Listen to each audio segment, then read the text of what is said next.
안녕하세요. 소리사랑방의 낭독자 은성입니다. 이번에 들려드릴 내용은 정혁종 작가님의 중편소설 내 여친은 러시아 아가씨로 흑수저 청년이 금수저 러시아 아가씨의 사랑을 쟁취하기 위한 고군 분투기로 로맨스 액션 성공담이 담긴 이야기입니다. 본 도서는 1부와 2부로 나뉘어져 있습니다. 1부는 중고차를 살아온 러시아 아가씨, 납치와 폭행, 애절한 사랑과 사배 확장. 2부는 러시아파와 라도파의 결투, 인생 역전으로 구성되어 있습니다.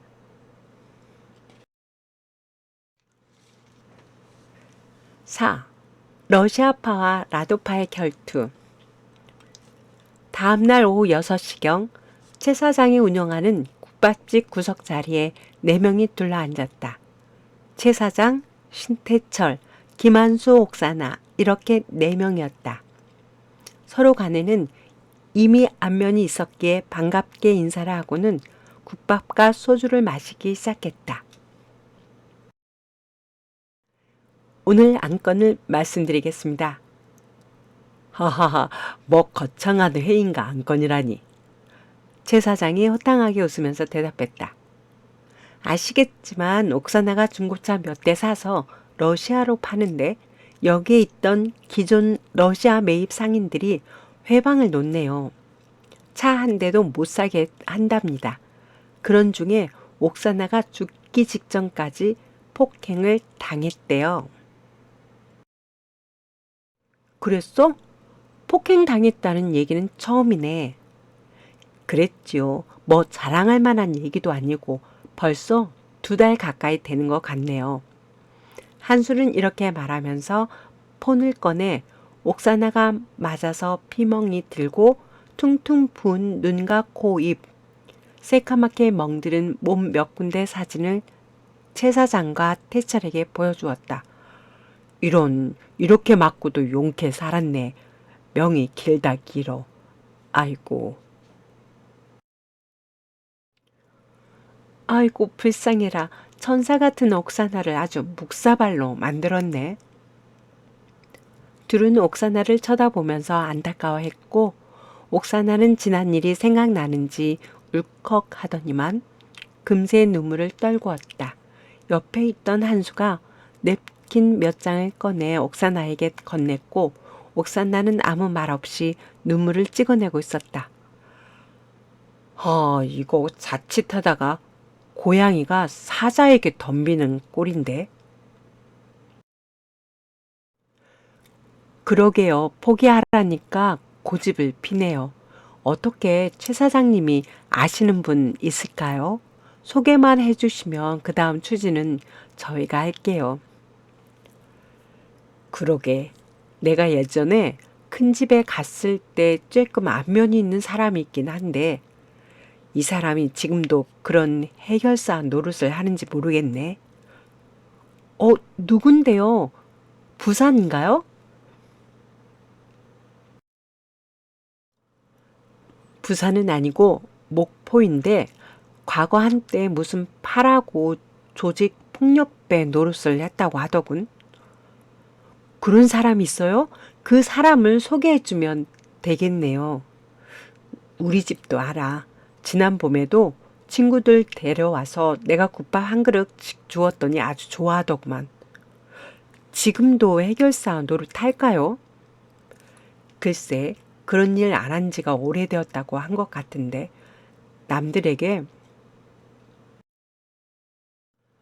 삥 뜯어 먹고 살기 힘들다고 말이야. 그런데 지금은 다들 직업도 있고 결혼해서 애들도 있어. 그러고 보니 그네들이 모두 장애인인 것 같아.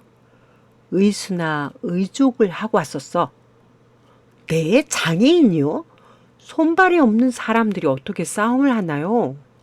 한수와 태철이 이구동성으로 물었고 옥사나도 놀라서 눈을 동그랗게 떴다. 그러게 말이야. 그래서 나도 소개하기 못하네. 망설여져. 자기들 말로는 찐따와 갈고리라고 부르던데 말이야. 찐따는 한쪽 발을 못 써서 목발로 쩔뚝거리면서 다니는 장애인을 말하고, 갈고리는 손이 없어서 갈고리로 물건을 짚는 사람들을 말한다. 이네들이 우리 사회에 등장한 시절은 6.25 전쟁 때이다. 이때 신체 장애를 가진 수많은 상위 군인들이 이렇게 엉성한 목발과 갈고리를 하고서는 생활해야 했는데, 나라에서 생활 보상을 해주지 않으니까 자구책으로 주로 남들에게 공갈 협박을 일삼으면서 한마디로 등쳐먹고 삥 뜯으면서 살아갔는데, 이들의 성격이 아주 괴팍하고 독해서 한번 싸움을 하면 상대방이 병신이 될 때까지 목발과 갈고리를 마구 휘둘렀던 것이다. 이러니 웬만한 사람들은 이들만 보면 피하기 바빴다. 아예 술집이나 가게에선 돈 몇 푼이라도 지어주면서 어서 가기만을 바랬던 것이다. 이런 찐따와 갈고리들이 세월이 흐르면서 점차 사라지고 새로운 찐따와 갈고리 세력이 나타났는데, 이들은 주로 교통사고나 건설 현장 또는 각종 공장에서의 사고 등으로 장애를 갖게 된 사람들이다. 이들이 자생적으로 자구책을 강구하기 시작하여 여전히 남들에게 삥을 뜯기도 하고 지역의 양아치 노릇을 하면서 살아가기도 하였으나, 이것도 세월이 흐르면서 점차 누그러지고 없어져 이제는 정상인 생활을 하게 되었다. 지금 목표에 있다는 장애인들도 뿌리는 상위 군인들이다. 상위 군인의 후배들이 산업 현장이나 교통사고로 다친 장애인들이 결속되어 양아치 노릇을 하다가 지금은 개가 천선한 셈이어서 모두 근검하게 생업에 종사하고 있다. 여기에 대상격인 사람이 회장 또는 사장으로 불리는 마승호이다. 마 사장은 한쪽 손이 없는 장애인이지만 건축업을 시작하여 탁월한 사업수단으로 부를 일궈낸 사람이었다. 큰 아파트 같은 것들은 자금이 없어서 못 짓고 단독주택이나 다세대 주택, 작은 상가 건물 등을 지어서 돈을 많이 벌었다. 마 사장은 자기 건물에 헬스클럽 비슷한 체육관을 만들어 본인도 거기서 운동도 할 겸 회원으로 있는 장애인들이 나와서 운동을 하고 있었다. 물론 일반인들도 이용할 수 있었는데 이들은 한두 번 나오다가 분위기가 어색하여 그만두기 일쑤였다. 이러한 장애인들은 선후배간 결속력도 대단했지만 자기들끼리도 단결력이라면 조선 땅에서 알아주는 사람들이었다. 이들은 체육관에 와서 격투 훈련 및 체력 단련도 하고 샌드백을 치기도 하였다. 목발도 양은 목발이 아니라 특수 주문 제작한 참나무로 만들어진 아주 단단한 목발이었다. 이걸 한번 휘둘러서 제대로 맞으면 뼈도 부러질 수 있는 강력한 흉기이다. 갈고리들은 이제는 사회 경제가 발전해서 평상시에는 의수를 끼고 생활을 하는데, 의수는 무엇을 집을 수가 없기에 수시로 의수와 갈고리를 바꿔가면서 생활하고 있었다. 이들도 찐따와 마찬가지로 체육관에 다니면서 격투 훈련 및 체력 단련, 근력 운동을 하고 갈고리를 칼처럼 휘두르는 것을 나름대로 연습하고 있었다. 갈고리는 아주 단단한 강철로 만들어져 칼날만 없지 칼 몹지 않았다. 이러니 이들은 각자의 무기를 항상 소지한 셈이었다. 상황이 이렇게 전개되니 최 사장을 빼고는 다들 두 눈을 휘둥그레 뜨면서 의아해했고 곧바로 눈길이 옥사나에게 쏠렸다. 의사결정권을 가지고 있는 사람은 옥사나이기 때문이었다. 옥사나 역시 그 큰 두 눈을 굴리면서 입까지 크게 벌리고 다물지 못하고 있었다. 아, 참, 난감하네. 한수가 먼저 입을 열었다. 싸움은 잘할까요? 러시아 애들이 덩치가 진짜 곧말하던데. 신태철도 걱정스럽게 한마디 했다. 그러게, 나도 얼핏 얘기만 들었지 그 사람들 싸움은 보질 못했어. 그래서 나도 소개하기가 꺼림칙하다는 거야. 최 사장도 반대 의사를 표했다. 그냥 소개해 주세요. 망설이던 분위기를 깨고 옥사나가 입을 앙다물면서 소개해 달라고 했다. 더 이상 뾰족한 대책이 없기에 한번 붙어나 보자 하는 의도였다. 옥사나의 결의에 찬 요구에 최 사장은 소주 한 잔을 벌컥 들이키고는 전화를 들었다. 아, 여보세요. 마 사장이요. 누군데? 여기 부산 국밥집 최경환이요. 그동안 별거 없으셨지요? 아, 반갑네 그래. 별일 없고 웬일로 전화를 다 했어? 아, 그냥 안부 전화 겸 궁금한 게 있어서요. 별일 없지 뭐. 근데 무슨 애로사항 있나? 아이고, 정말 눈치 빠르십니다. 사실은 뭘 해결해 줄 해결사를 찾고 있어요. 해결사? 빚 받을 거 있어? 아, 그건 아니고 제가 잘 아는 후배의 여친이 러시아 아가씨인데 이 아가씨가 아주 심하게 폭행을 당했어요. 그래서 안갚음을 해 주려고요. 뭐? 겁탈당했어? 아니, 그것은 아니에요. 우리가 알고 있는 러시아 아가씨가 중고차 몇 대 사가지고 러시아로 보냈는데 기존에 있던 러시아 중고차 매입상들이 못하게 하더니만 한 두어 달 전엔가 납치하여 아주 심하게 두드려 팼다는군요. 그놈들 세력이 대단하다고 들었어. 말로는 무슨 러시아 마피아와 연계되어 있다는 소문도 들리더라고. 맞아요. 그놈들이에요. 우리나라 중고 봉고차 같은 합승차가 돈벌이가 되는지 주로 그런 차들만 사서 배편의 러시아 블라디보스톡으로 보낸다고 합니다. 맞아. 나도 거기까지는 얘기 들었어. 그래, 얼마나 얻어맞았는데. 진짜 죽지 않을 정도로 맞았어요. 잠시만 기다려 봐요. 사진들 보내드릴 테니 이 사진들이 그때 맞은 모습들이라 하네요. 이어서 최 사장은 옥사나가 심하게 맞은 사진들 중 대여섯 장을 마 사장에게 보냈다. 이야, 진짜 대단하다. 이렇게 맞고도 죽지 않고 살아있으니 지금은 어때? 그때 마침 제 후배가 아가씨를 돌봐주고 어쩌고 하여 지금은 완전 회복되었다고 하네요. 눈도 이상 없고 어디 뼈가 골절된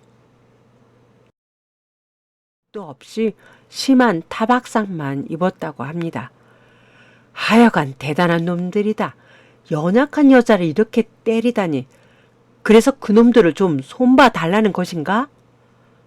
네. 근데 우리가 주먹질 안 한 게 10여 년도 더 되었어. 완전히 손 뗐어. 양아치 짓도 하지 않고 그냥 평범하게 생업에 종사해서 먹고 사는데 일을 어쩌나. 아, 그럼 힘 좀 쓸만한 사람들은 없을까요? 지금은 없어. 경찰에서 밤낮으로 단속하지. 여차하면 큰 집 보내지. 정신 못 차려. 아무 짓이나 해서 먹고 사는 게 제일 편하니까 다들 손 떼고 쭈그리고 있더라고. 아이 참 정말 난감하네요. 어떻게 한 번만 손봐줄 수 없을까요? 글쎄 한다고 해도 내 마음대로 안 되지. 여러 명이 연관되어 있으니까. 아무튼 동료들을 한번 설득해 주세요. 아, 참, 너무 억울한 내용인데, 진짜 난처하네. 아, 참, 그놈들 불법 체류자 아닌가? 아마 그럴걸요. 그런 놈들 장기 비자 나오기 어렵잖아요. 뜨내기처럼 왔다 갔다 하잖아요. 불체자라면 건드려 볼만 하지. 사건이 터져도 적극적으로 수사하지 않을 테니까. 그럼요. 바다에 수장시켜도 그만입니다. 하하하, 너무 비약하지 말고. 아무튼 알았어. 회원들과 상의해서 내일 저녁 9시경 다시 전화해보자고. 네, 고맙습니다, 마 사장님. 전화는 일단 호의적으로 끝났다. 다들 들었지? 옥사나도 잘 들었지요? 이게 다입니다. 내일 밤 전화해 봐서 그쪽에서 가부간 답을 주면 그대로 따라야 합니다. 지금 세상에 이런 일 해결해 줄 만한 똘마니들 없거든요. 그런 사람들 대개가 큰 집에 들락거려서 한 번이라도 걸리면 최소한 5, 6년 아니면 10여 년은 살아야 하니까 모두들 손을 빼고 있는 셈이에요. 네, 잘 알았어요. 사장님이 결정하는 대로 따르겠어요. 마침내 옥사나가 어쩔 수 없이 수긍을 해야 했다. 한수는 이게 잘 되는 일인지 못 되는 일인지 내심 불안하기만 했다. 평생 싸움 한 번 해본 적 없던 한수였기에 더욱 불안할 수밖에 없었다. 다음 날 밤 9시경 최경환 국밥집에 어제와 같이 4명이 모였다. 옥사나를 제외하고는 모두 국밥을 먹으며 소주 서너 잔을 마시고 있었다. 마 사장님, 접니다. 내가 막 전화하려고 했더니 지금 우리 회원 4명 여기 와 있거든. 같이 상의해 보자고. 전화를 블루투스 스피커로 연결해 놓을 테니까 양쪽 말 크게 잘 들릴 거야. 네, 그렇게 하세요. 우리는 스피커폰으로 해 놓았어요. 이들은 이렇게 단체 카톡방에서 대화를 하기 시작했다. 아, 우리끼리 상의해 보았는데 전체적인 의견은 부정적이야. 한번 해보겠다는 사람이 몇 안 돼. 그래서 몇 가지 물어보려고. 이런 일에 공짜는 없는 거 알지? 그럼요. 작전비를 드려야지요. 그런데 우리가 몇 명씩은 행동 안 해. 알다시피 장애인들이라 때로 다녀야 하거든. 하이에나처럼 때로 움직인다고. 그래야 승산이 있어. 그럼 수십 명이 움직이나요? 하하, 그 정도는 아니야. 적어도 10여 명이 움직여야지 손발이 하나씩 없는 사람들이니까 여럿이 댕겨야 벌중하잖아. 그렇지요?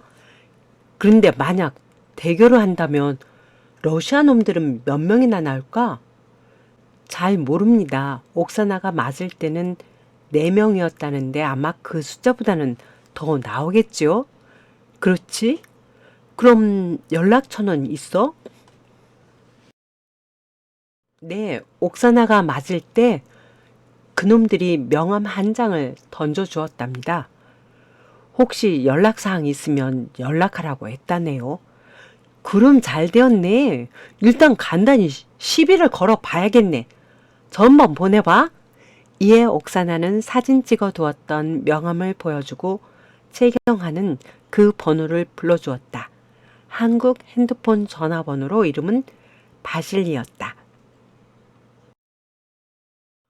아, 여보쇼. 거기 바실리 씨 맞습니까? 네, 중고차 매입상 바실리입니다. 매물 있습니까? 조금 어색한 발음이긴 했지만 한국말이 매우 능숙했다. 옥사나가 듣고 손짓으로 자기를 때린 사람이라고 알려주었다. 매물은 없고 뭐 좀 하나 물어보려고. 네, 문의하세요. 지난 2달 전쯤 러시아 아가씨를 개 패듯 두드려 팼어? 뭐? 당신 누구야? 나? 그냥 오다가다 알게 된 사람이요? 이거 수상한 사람이네? 한국 사람이 어떻게 그걸 알아? 그래, 그 아가씨가 죽기라도 했나? 죽었으면 내가 어떻게 안다요? 살아있으니 내가 알지? 아, 그래? 그럼 원하는 게 뭐요? 한번 붙어보자는 거요? 아니면 돈을 요구하는 거요? 뭐, 당신의 멱을 따려고.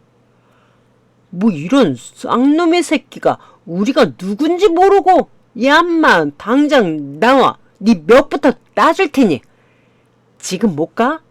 나중에 그 아가씨가 맞은 만큼 너도 맞아봐. 왜 넌 못 나와? 당장 모가지를 딴다. 여기 멀어. 부산이 아니여. 목포다. 뭐? 목포? 우리가 간다. 성급하긴.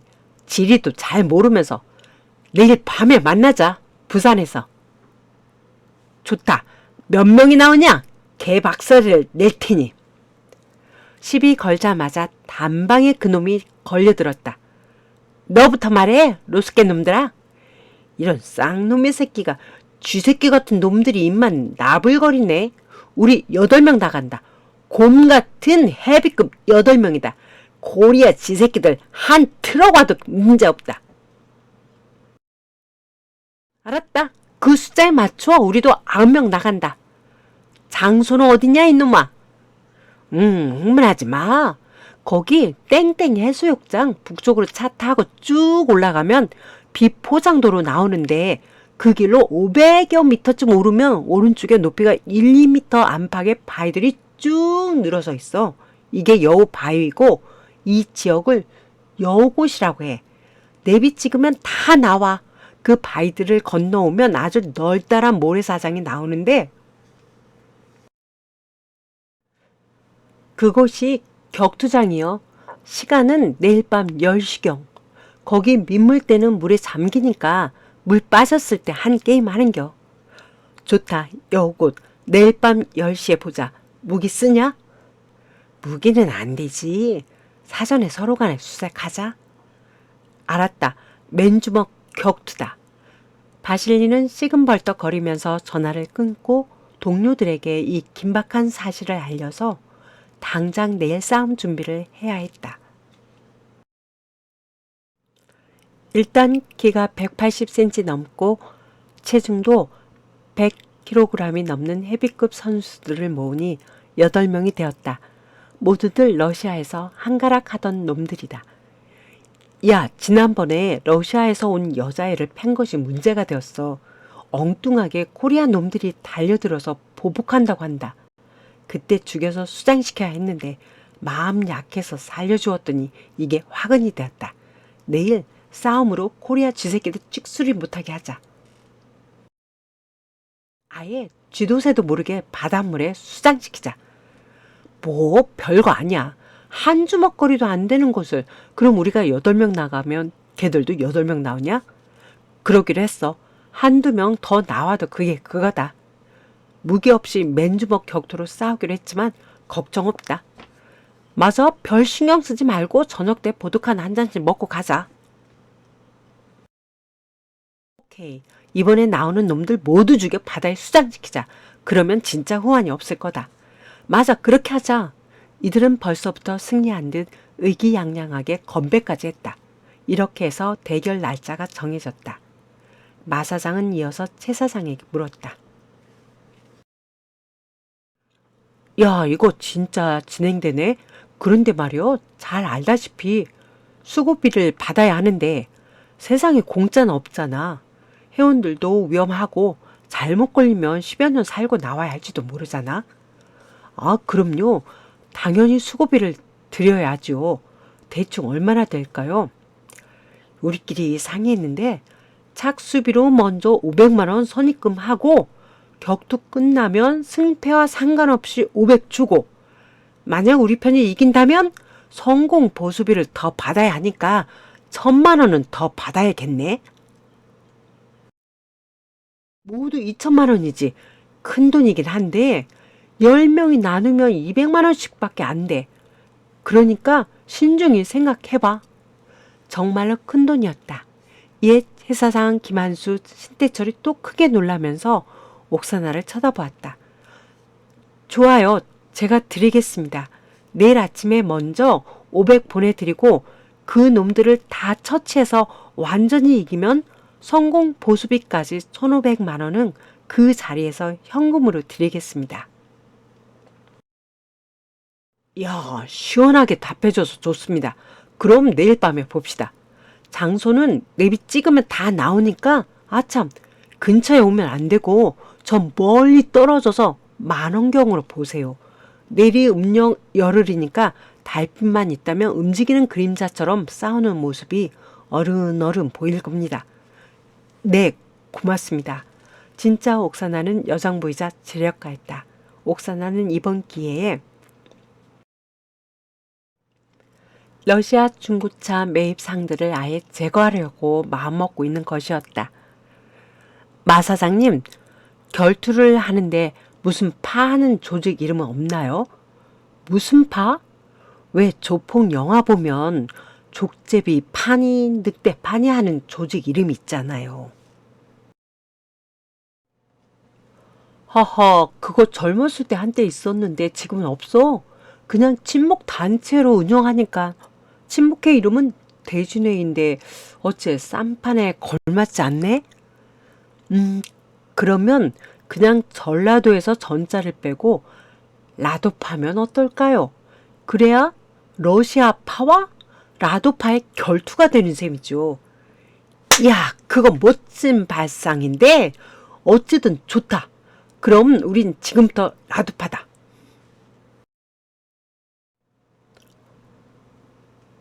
저쪽 편에서 떠들썩하며 웃는 소리가 났다. 잠시 후 대화가 끝났다. 러시아파가 8명을 선출하고 마 사장도 자기를 포함해서 10명을 선출했다. 러시아 놈들이 8명이라고 했는데 9명이나 10명이 나올 수 있기에 미리 1명을 더 선출한 것이고 마 사장은 간전하기로 했다. 다음날 밤 9시 30분경 여우곳에 보름달이 휘영청했다. 제일 먼저 한 승용차가 나타나더니 여우곳을 지나 조금 둔덕이 있는 곳에 정차했다. 옥사나였다. 두 번째로 김한수, 최경한이 탄 승용차가 나타나더니 여우곳을 지나쳐 역시 약간 언덕진 곳으로 주차하고는 2명이 내려섰다. 신태철은 하필 오늘이 근무일이라 빠질 수 없다며 택시 영업을 하러 갔다. 이어서 러시아파를 태운 봉고 승합차가 오더니 바로 여곳 옆에 주차하고는 떠들썩한 소리를 내면서 덩치 큰 러시아 남자 8명이 내려서서는 성큼성큼 여우 바위를 넘어갔다. 마지막으로 라두파를 태운 봉고 승합차가 와서 여우곳 옆에 주차하고는 10명이 내려섰다. 야, 밤 공기 좋다. 바닷바람이 시원해. 러시아 놈들이 바다바람을 칭찬했다. 놈들은 콧노래를 부르면서 꼬맹이 같은 한국 사람들을 얕잡게 생각하며 보고 있었는데 몇몇은 한술 더 떠서 독한 술인 보드카 들고 와서는 안주 없이 짝거리며 마시고 있었다. 대개 보드카는 고량주와 마찬가지로 알코올 도수가 50도가 넘는 술이다. 우리 한국 사람들은 맨입으로 못 마시는데 보드카에 길들여진 러시아 사람들은 안주 없이도 몇 잔씩 들이킨다. 야, 같이 마시자. 아, 그럼 좀 취해야 주먹질을 하지. 뭐 싸울 거나 있겠어? 단숨에 끌어안아 허리를 분질러 버리자고? 그럼 때려도 한 주먹거리도 안 될 텐데 우선 한 잔 마시자고? 이렇게 해서 먼저 도착한 러시아 놈들은 희희낙낙거리면서 보드카를 마셨다. 이어서 한국 사람인 라두파들은 여우 바위를 넘어서기 직전에 마사장이 나지막하게 작전 계획을 말해줬다. 진짜 조심해요. 놈들은 키가 180에 90에 이르는 장신에다가 체중도 모두 100kg가 넘을 거다. 주먹만 해도 우리 주먹 크기의 2배는 될 거요. 진짜 무지막지해. 이런 놈들에겐 붙잡히면 우리 쫑난다. 그러니까 절대로 붙잡히면 안 돼. 그런데 그렇게 큰 놈들은 행동이 좀 굼떠. 아마 그놈들은 키 작은 우리를 잡으려고 덤빌 거야. 그때 잡히면 절대 안 돼. 고개와 허리를 숙이고 바닥으로 뛰어다녀. 그런 놈들의 최대 약점은 오금이야. 무릎 뒤 오금. 목발이 되었건 갈고리가 되었건 놈들의 오금을 세게 쳐. 그러면 무조건 무릎을 굽히면서 쭈그릴 거다. 그 시간이 대략 1, 2초나 2, 3초 될 터인데 이 순간을 놓치지 말고 목덜미를 내려치던가 찍어버려. 그리고 나선 옆구리 늑골을 발로 세게 차버려.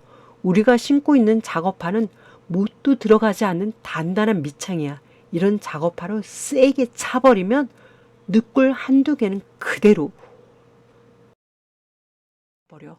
이렇게 한두 명 쓰러지면 총각을 지체하지 말고 옆 동료를 도와서 러시아 놈들을 인정사정 없이 내려 찍어. 네, 회장님 말씀대로 하면 백전백승이겠습니다. 그런데 회장님, 모래밭에 목발이 푹푹 빠지면 어떻게 하나요? 젊은 찐따 한 명이 아주 조심하면서 근심스럽게 물었다. 아, 그건 내가 말 안 했나? 거기가 그냥 모래사장이 아니라 아주 단단한 모래사장이야. 모래가 아주 단단하게 뭉쳐서 단단해. 아스팔트 같아. 저기 백령도에 사곳 해변이라고 있는데 알아? 아니요, 가보지 않았습니다. 그럴 테지. 거기가 얼마나 먼데. 아무튼 그 사곳 해변이 모래가 아주 뭉쳐져서 단단한 땅이 되었어. 그래서 예전에 그것을 비행장으로도 썼다고 하더만. 말하자면 천연 비행장인 셈이지. 아, 그런 얘기는 들은 것 같아요. 그럼 여기도 그런 모래밭인가요? 그럼 걱정 안 해도 돼. 이들 찐따들은 절단된 다리에는 의족을 하고 있었는데 그 의족이 쇠 파이프로 되어 있고 끝에는 둥그런 뚜껑 모양의 고무 신발을 신겨 놓았다. 그런 의족이 일반 모래밭이라면 푹푹 들어가서 운신을 못하기에 물어본 것이었다. 이런 모양새니 찐따와 갈고리 모두 두 다리를 가지고 있는 셈이었다. 게다가 찐따는 가해로 무기 겸 목발을 가지고 있었던 것이다. 이런 중에 찐따와 갈고리들은 투지를 다지면서 몸을 여기저기 움직이며 근육과 관절을 풀고 있었다. 마사장이 이렇게 지시를 하고는 여우바위를 넘어서는데 이 모습을 본 러시아 놈들이 펄쩍 뛰다시피 놀라는 모양새였다. 달빛에 얼핏만 보아도 성한 놈은 그 한 놈도 없이 목발을 짚거나 손에 갈고리를 한 장애인이기 때문이었다. 어렵쇼? 저런 병신들하고 싸운단 말이야? 이거 싸움이 아니라 애들 장난도 안 된다. 이들은 이렇게 소란을 피우면서 조롱했다. 바실리 씨가 누구시죠? 마사장이 정중하게 물었다. 나요. 당신이 오늘 결투 신청했나요? 진짜 한 덩치 하는 거구가 마사장을 내려다보고 있었다. 야, 나는 마사장이요. 몇 명이요? 오긴 나까지 10명 왔는데 거기 인원에 맞춰 대결합시다. 몇 명인가요? 우린 나까지 8명이 뜁니다. 그런데 보아하니 뛰고 말고. 것도 없을 것 같네. 다리 떨어진 바퀴벌레 같은데 뭐로 싸웠나? 목숨이 여러 개요? 길고 짧은 것은 대보아야 하지요. 거기가 8명이면 우린 9명이 싸웁니다. 난 관전을 합니다. 허참, 9명이건 10명이건 한 트럭에 와도 한 주먹거리도 안 되네. 아이 참, 성한 사람이라도 어려운데 어디서 이런 반병신을 끌어모아서 대들다니. 누가 반병신인가 한번 겨뤄봅시다. 아참, 무기는 안 됩니다. 페어플레이 해야죠. 좋소이다. 그럼 서로 몸 수색을 해봅시다. 이렇게 해서 러시아파와 라도파는 각자 상대방 몸 수색을 철저히 했다. 물론 총이나 칼은 발견되지 않았다. 러시아 놈들에겐 보드카 냄새가 물씬 나고 어떤 놈은 벌써부터 취한 모습이었다. 그럼 시작합시다. 오케이. 마사장은 양쪽 사람들을 5m 정도 떨어져서 일렬로 서게 했다. 그와 동시에 마사장은 파이트라고 소리쳤다. 어떤 운동이건 간에 체급이 올라갈수록 덩치도 커지고 행동도 굼뜨기 마련인데 지금 러시아파는 체급도 체급이거니와 조금 전에 마신 보드카 때문에 행동이 더욱 굼떴다. 하지만 본인들은 그걸 못 느끼고 싸움도 시작하기도 전에 승리감에 도취되어서 흐늘거렸다. 드디어 첫 번째 결투가 시작되었다. 찐따 한 명이 목발을 크게 휘두르자 상대방이 두 손으로 목발을 낚아채면서 끌어당겼다. 이에 찐따는 목발을 빼앗는 것이 아니라 그놈에게 세게 밀어젖히니 그놈은 엉덩망아를 찌으면서 주저앉고 말았다. 찐따는 조금도 틈을 주지 않고 달려들어서 요즘 격투기에 주짓수나 안발을 하듯 그놈의 오른손을 잡고 검지와 중지를 손으로 잡자마자 엄청난 괴력을 발휘하여 손가락을 니은자로 꺾어버렸다. 순식간에 뚝 소리가 나면서 두 손가락이 뒤로 부러졌다. 아! 손가락이 부러졌다. 으악! 덩치에 걸맞지 않게 비명을 질러댔으나 파도 소리에 묻혀 잘 들리지도 않았다. 찐따는 그대로 일어서면서 목발로 그놈의 가슴팍을 이는 힘껏 내려 찍었다. 이러니 그놈은 순식간에 숨이 탁 막혀 비명도 제대로 지르지 못하고 얼굴이 하얘지면서 죽는 신용을 했다. 이것이 바로 라도파에게 승리의 시발점을 알고 있었다. 손가락을 부러뜨린 그 찐따는 그대로 일어서면서 옆에서 서성이던 러시아파 한 명의 오금을 있는 힘껏 후려쳤다. 특수 제작된 참나무 목발은 새 파이프나 다름없었다. 그놈이 소리를 내면서 주저앉자 두 명의 찐따는 동시에 두 개의 목발로 사정없이 휘두르고 내리쳤다. 머리, 어깨, 가슴이며 사정없이 후려맞으니 그놈은 순식간에 피를 튕기면서 쓰러지고야 말았다. 그야말로 정광석화 같은 동작이었다. 아이고, 사람 죽네! 불과 1, 2분 사이에 두 명을 해치운 것이었다. 건방지게 허세 떨던 러시아파 두목은 이런 싸움에 잉여 선수의 위력을 모르고 있었다. 즉, 한 사람이라도 숫자가 남게 되면 그 한 사람이 몇 사람 몫을 할 수도 있다는 것을 그는 몰랐던 것이었다. 바로 그 한 사람이 갈고리였다. 갈고리 두 명이 한 명의 러시아파의 정상인과 결투를 하는데 두 명이 마구 갈고리를 휘두르면서 다가오자 러시아 놈은 뒤로 주춤하면서 움찔거리지 않을 수 없었다. 그 순간 갈고리 하나가 목을 쳤다. 목이 끊어질 듯한 통증이 와서 고개를 숙이며 목을 만져보려는데 또 하나의 갈고리가 그놈의 갈비뼈에 새 말뚝을 박듯이 내질렀다. 으악!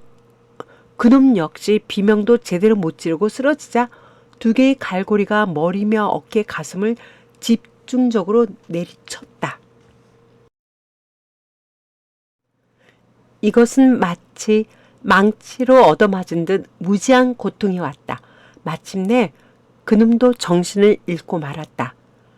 두 명의 갈고리는 이제 바로 옆에 찐따에게 다가가서 세 명이서 한 놈을 대항하니 그놈 역시 무지하게 얻어맞고는 아이고 형님들 목숨만 살려주세요 라고 비명을 지르면서 그러기 상태에 빠졌다.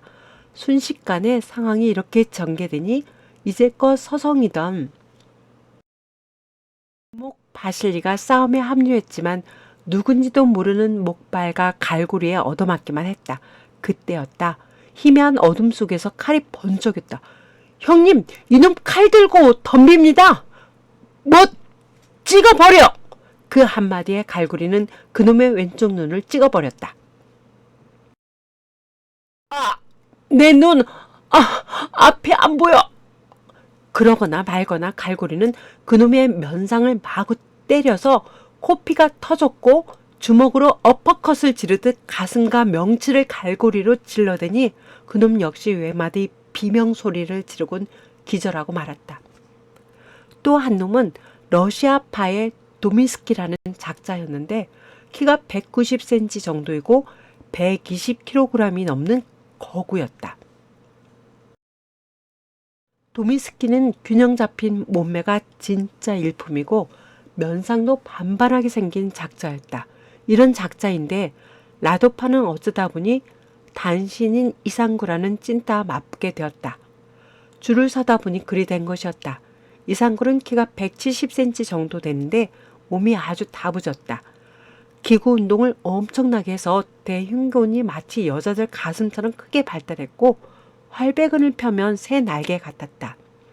그의 상한 둘레가 40cm가 넘으니 옷을 벗겨보면 울퉁불퉁한 게 보디빌더 지 않았다.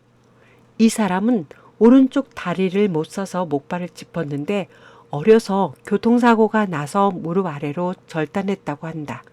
이 의지의 사나이는 운동을 예술처럼 생각하고 있어서 목발을 이용하여 각종 발재그 휘두르기 등을 혼자 연구하여 다른 동료들에게도 알려주기도 하는 기인이었다. 아무튼 둘이 맞붙게 되었는데 처음부터 도미스키 눈에는 이상구가 버러지처럼 작게만 보였다. 도미스키는 슬슬 스텝을 밟아가면서 발차기나 주먹으로 한 대 치려고 생각하고 있었고 이상구는 잘 걷지를 못하니까 제자리에서 서서 목발을 창처럼 꼬나들고 있었다. 덤비면 목발로 찌르거나 휘두르려고 생각한 것이었다. 그렇게 10여 초 지나는데 느닷없이 이상구가 목발을 땅에 짚고는 공중으로 뛰어 올라서 발차기로 도미스키를 차버리려 했다.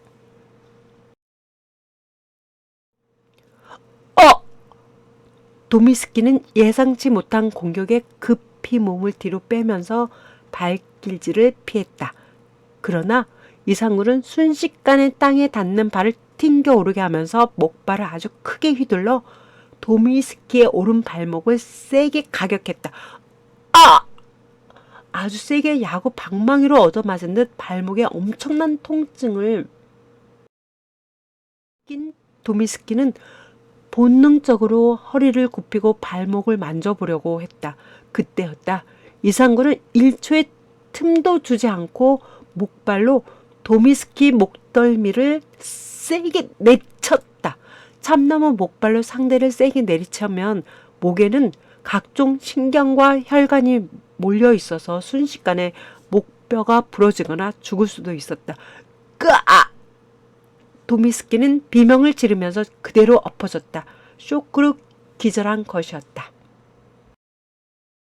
하지만 이상구는 목발을 휘두르면서 등짝을 찍고 내리쳤다. 도미스키가 미동도 하지 않았는데도 마구 내리쳤다. 정말 번개 같은 공격으로 시간이 볼 때 10여 초도 걸리지 않았을 것이다.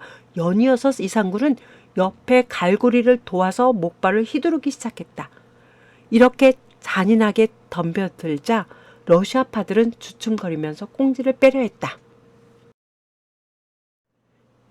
이에 힘을 얻은 갈고리들이 쫓아가면서 복날 개 잡듯 갈고리를 휘두르고 목발로 마구 때렸다. 이러다가 또 한 놈이 엉겹결에 칼을 꺼내 들자마자 이놈도 당하게 되어 곧바로 눈이 안 보이게 되었던 것이다. 이때 달빛이 구름 속에 가려져 어둠 속에 러시아파 두 놈이 주춤주춤 거리다가 해변 쪽으로 냅다 뛰어 달아났는데 불과 20걸음도 안 되어 퍽 소리가 나더니 파도 소리에 사라졌다. 미리 복면을 한 2명의 남자가 가죽 장갑을 끼고 러크를 끼고 기다렸다가 도망치는 놈들을 가격했던 것이었다. 러클은 반지 4개를 붙인 모양으로 앞쪽으로 뾰족하게 돌기가 나와 있었다. 이런 너클 장갑으로 동시에 두 놈의 턱을 가격했다. 으악! 두 놈은 동시에 죽을 듯한 비명을 질렀다. 둘 다 턱뼈가 부서진 것이다. 그래서 두 놈은 더 이상 해안가로도 못 가고 다시 결투장으로 들어섰지만 어디선가 날아오는 목발과 갈고리 세력에 심각하게 얻어맞고 마침내 정신을 잃고 쓰러지고 말았다.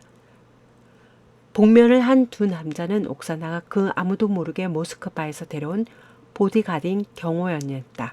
그들은 잠시 그렇게 어둠 속에서 쭈그리고 앉아 결투 상황을 지켜보다가 조용히 해안가로 빠져나갔다.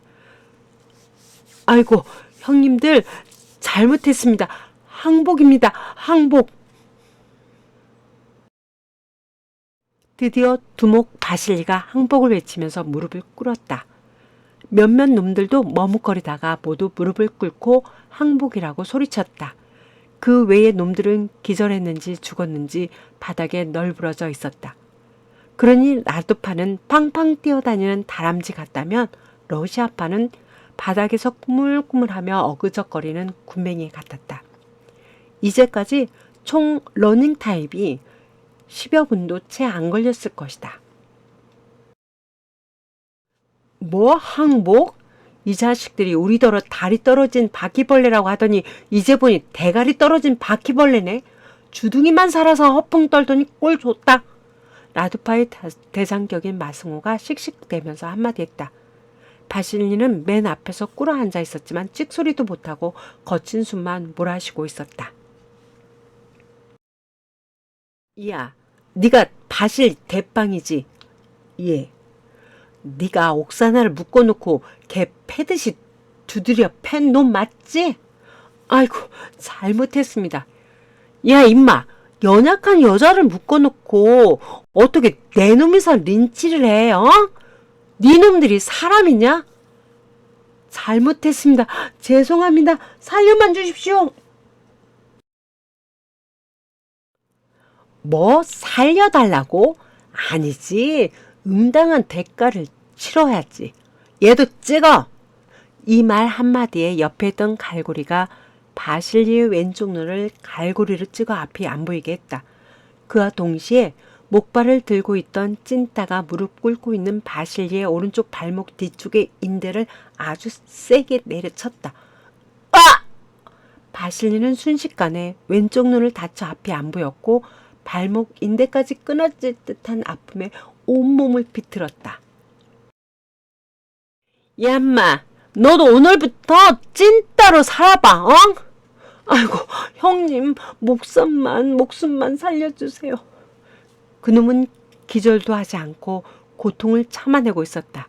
이런 데서 사람 죽여도 모르는 일이라는 것을 잘 알고 있는 놈이다. 바실리가 이렇게 당하자 옆에 있던 새 놈도 부들부들 떨면서 살려달라고 애원을 하기 시작했다. 이어서 마송우는 체격이 좋은 어떤 놈에게 다가갔다. 네 놈이 부두목이지? 아닙니다. 아니에요. 졸개입니다. 졸개요. 자식이 겁도 없이 말이 많네. 얘들아, 이 자식 걷어차버려! 그와 동시에 갈고리 한 명이 그놈의 옆구리를 세게 걷어차니 그놈은 끙! 소리와 함께 옆으로 나뒹굴었다. 이놈은 큰 소리로 비명을 질러대서 청테이프로 입을 막아버렸다. 야, 이 자식들아!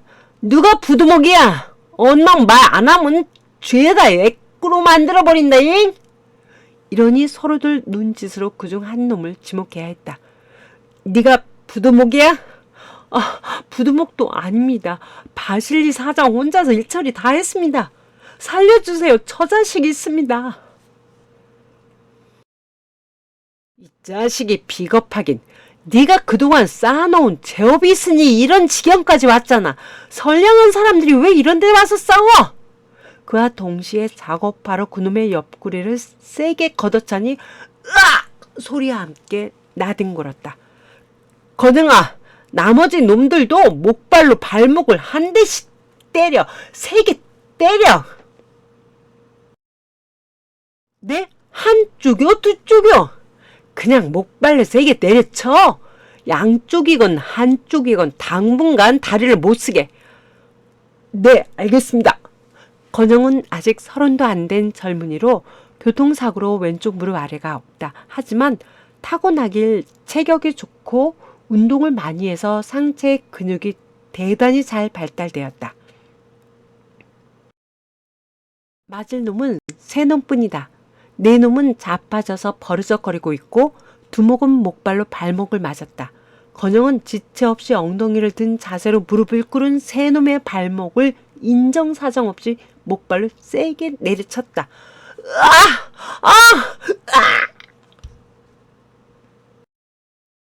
거의 동시에 나뒹굴었다. 이제 제 발로 제대로 서 있는 놈은 한 놈도 없게 되었다. 오금이나 발목을 크게 다쳤기 때문이다. 나머지 여러 놈들도 늑골이 부러지거나 금이라도 갔을 것이다. 이제 무릎 꿇은 놈도 없이 다들 자빠져서 굼벵이처럼 꾸물꾸물하면서 살려달라고 애원을 하고 있었다. 정말 라두파는 잔인하고 살벌했다.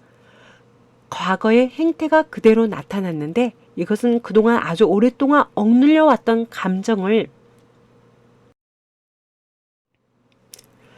그대로 러시아파 놈들에게 표출시켰던 것이었다.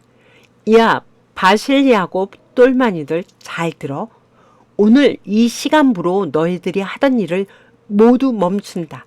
새 차건 중고차건 모든 거래는 올 스톱이야. 알았어? 그리고 내일 점심때 러시아로 출항하는 배 타고 당장 너희 나라로 다 돌아가. 여긴 코리아지 러시아가 아니야. 네 놈들이 우리 땅에 와서 설레발치며 해코지하는 곳이 아니란 말이야. 어? 야, 지금 너희들 사무실에 모두 몇 명 있어? 4명 있습니다. 러시아파의 인원이 총 12명인 모양인데 이렇게 인원이 많은 것은 중고차 말고도 다른 사업에 관여하여 이권을 챙기고 있었기 때문이다. 소문에 의하면 마약도 거래한다고 들렸다. 그놈들까지 모두 떠나. 알았지? 내일 점심때까지야. 떨거지들 다 데리고 가. 한 놈이라도 남아있을 시는 개 박살내서 바다에 찍을 거다. 예, 알았습니다, 사장님. 바실리를 비롯한 러시아파는 정말로 온몸을 사시나무 떨듯 두려워하고 있었으며 그것보다 온몸에 전해지는 고통 때문에 정신을 잃을 지경이었다. 야, 그럼 우린 간다? 어서 가봐, 곧 물 들어온다. 승호는 호기롭게 한마디를 하고는 일행을 이끌고 봉고차에 올랐다. 형님, 어떻게 장소를 여기로 정했어요? 라도파의 한 명이 마승호에게 물었다. 여기가 싸움꾼에게만 알려진 명소야. 여기가 이안파 파도가 치는 곳이거든. 이안파요? 그게 뭔데요? 하하, 아직 새내기일세. 일반 파도가 치면 모래건 자갈이건 간에 해변으로 몰아치는데 이안파는 거꾸로야. 파도가 치면 해안가에 있는 것들을 바닷속으로 끌고 들어가. 여름에 가끔 뉴스를 보면 강릉 속초의 해변에 이안파 파도가 생겨서 사람들이 익사했다고 했잖아. 이안파에 휩쓸리면 파도가 칠 때마다 수십 미터씩 바다 쪽으로 끌려 나가. 아무리 수영을 잘해도 감당할 수가 없어요. 이안파 파도가 생기는 바다 쪽은 수심이 아주 깊어. 어떤 사람이든 한번 빨려 나가면 누가 구조해주기 전에 살아오기 힘든데. 그러면 아까 그 러시아 놈들은 어떻게 될까요? 글쎄, 반이나 살아 돌아가려는지 모르겠다. 지금 굼벵이처럼 꿈틀대던데 만약 민물이 들어오기 시작하면 걷잡을 수 없을 거야. 더구나 온몸에 부상 당했으니 수영도 못하고 물은 들어오니 숨도 제대로 못 쉬지. 그러다가 바다 쪽으로 빨려 나가는 거야. 그럼 흔적도 없겠네요?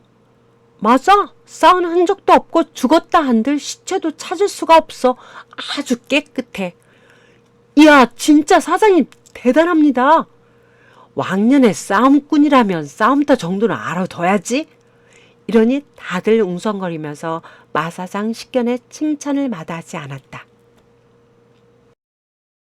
마사장이 예상한 대로 곧바로 민물이 밀려와서 모래사장을 잘박잘박하게 적셔가고 있었다. 고통으로 신음하던 바실리는 정신 차려 한쪽 다리로 엉거주춤하며 성한 부하 직원을 찾았으나 보이지 않고 대부분 기절했는지 죽었는지 엎어졌고 드러누워 있었다. 아이고 얘들아, 물 들어온다. 어서 나가야 해. 다들 죽었냐? 아이고 얘들아, 어서 일어나. 사장님 살려주세요. 저편에서 미하일이 무릎을 딛고 한 발로 일어서려 애쓰고 있었다. 미하일은 올해 25되는 젊은이였다. 그는 키도 크고 체격도 좋으나 목발과 갈고리에 심하게 다쳐 움직일 수 없어. 어떻게든 기어 나가려 애쓰고 있었다.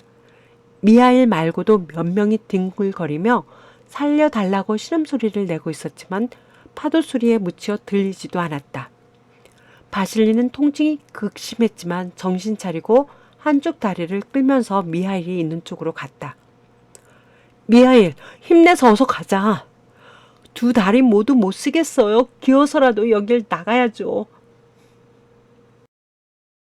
다른 애들은 기절했는지 죽었는지 모르겠어요. 모두 움직이질 않아요.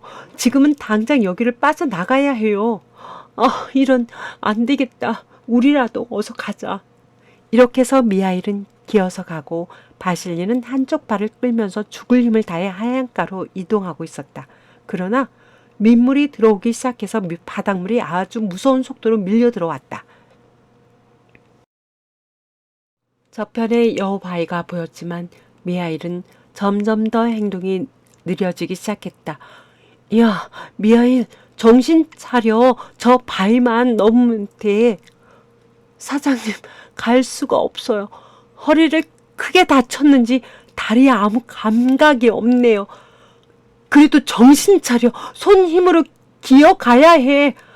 안 되겠어요. 더 이상 못 가겠어요. 안 돼. 너 맞아 죽으면 안 돼. 어서 힘을 내. 너 이번에 들어가면 결혼한다고 했잖아. 네, 안나에게 안부 전해주세요. 사랑한다고. 저는 더 이상 못 가겠습니다. 끝내 미하일이 기어가는 것을 멈추자 바실리는 두 손으로 있는 힘껏 끌어당겼으나 170kg이나 되는 거구인 미하일은 단 한 뼘도 끌려오지 않았다. 이제 파도가 더 빨리 밀려들기 시작하여 발목을 덮더니 곧바로 정강이까지 파도가 쳐올라왔다. 미하일은 어푸 거리면서 고개를 들었으나 이제 그 힘조차 없어지고 바실리는 눈물을 흘리며 미하일을 있는 힘껏 끌어당겼으나 아무 소용도 없었다. 사장님, 어서 가세요. 빨리 가야 돼요. 둘 다 죽어요. 아이고, 미하일, 이를 어쩌냐. 내 천국에서 배워요. 둘이 이런 말을 주고받을 때 저 뒤편에서 서너 명의 러시아 사람들이 파도 속에서 고개를 들었다 놓았다 하고 두 손을 위로 뻗으면서 살려달라고 애원을 하며 해변으로 나가려고 안간힘을 쓰는 모습이 보일랑 말랑하더니 곧바로 커다란 파도에 휩쓸려서 이제는 아예 그런 모습조차 보이지 않았다. 죽을 힘을 다하여 기어가던 미하일도 마침내 바실리의 두 손을 놓고야 말았다. 겁에 질린 바실리는 사력을 다한 끝에 여우바위를 넘어서서 해변으로 갔다. 바실리는 초인적인 힘을 발휘하며 운전을 하여 천신만고 끝에 숙소에 들어섰다. 아이고, 사장님, 이게 웬일이요? 당했어. 완전 당했어. 다 죽었다. 나만 살았어. 네? 코리아 꼬맹이들에게 당했다고요? 어서 너희들도 피신해. 내일 점심때 출항하는 배를 타야 해. 바실리는 옹알이처럼 몇 마디 더 하고는 정신을 잃었다. 숙소에 남아있던 4명은 이게 진짜 현실인 것을 감지하고 곧바로 출발 준비를 했다. 다음날 바실리의 숨은 겨우 붙어 있었으나 정신은 오락가락하였다. 부하 직원들은 바실리를 들것에 실어 일단 승선을 했다.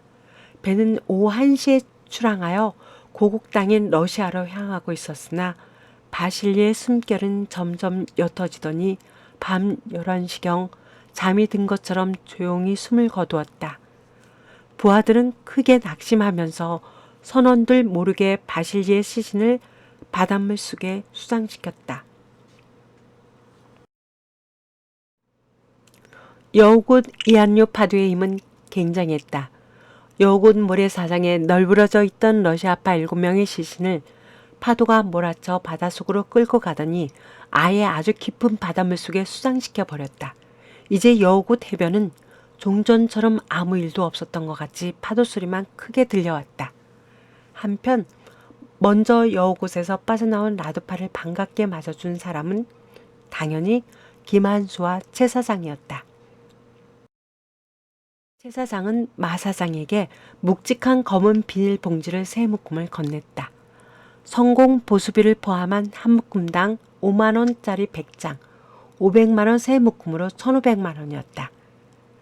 수고하셨습니다. 놈들은 아주 혼쭐이 났을 겁니다. 혼쭐이 아니라 죄다 명이 끊어진 것 같아. 네? 다 죽었다고요?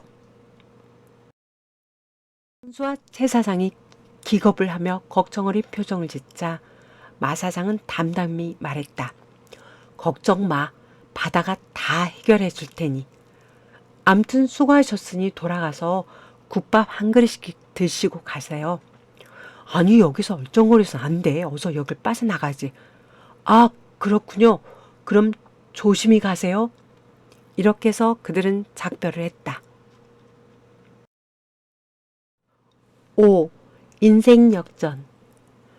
그 일이 있던 날로부터 일주일 지나도록 세상은 별일 없다는 듯 조용히 돌아가고 있었다.